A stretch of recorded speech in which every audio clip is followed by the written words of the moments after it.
Winds are what makes this a hurricane still. Once it dips below 74 miles an hour, it will be a tropical storm. But here's the current track right now with sustained winds of 80 miles an hour. Again, we do expect it to be a tropical storm with winds of just 70 miles an hour by 11 o'clock this morning. And then notice where the cone goes. Again, the cone is just where we're expecting. This is like the error of the middle of the storm. So just because you're not in this does not mean you are not going to experience severe weather. It is quite the contrary. We've already started to see some really strong winds and rain in some of those interior spots. This is our loop of the max Doppler, San Diego County into the Inland Empire, Orange County, even some shower activity into the Antelope Valley already this morning. This is just a sample of what is to come as we head into the afternoon. And here's a look at that. So this is 7 a.m. Notice how we start to see more darker greens, oranges, and yellows, and it does become very widespread.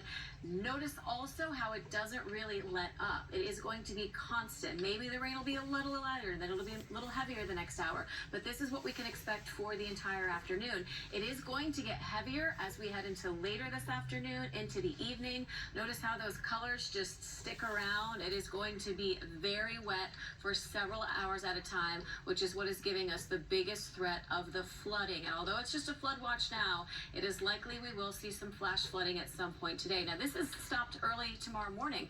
Still, we are planning on seeing some isolated areas where we could see some thunderstorm activity. So we're leaving the threat in the forecast even through tomorrow. Tropical storm warning still in effect for this area shaded in red. It doesn't include Ventura County anymore, and this high wind warning has been added for those interior sections or desert communities.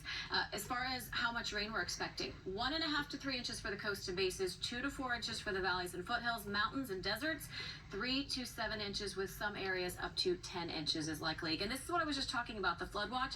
It is very widespread through tomorrow morning, but again, we could see that upgraded to some warning conditions as we head into the afternoon.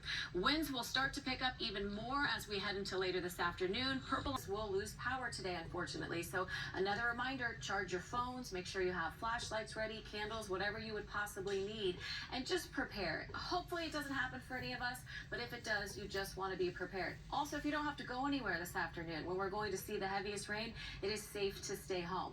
Temperatures along the coast today will be warm, 77 degrees, and it is warm outside right now for all of us.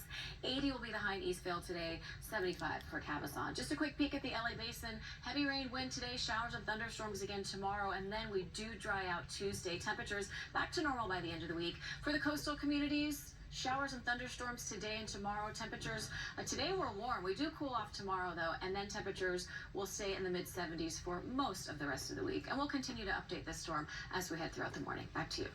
Kacey, thank you. And of course, the big concern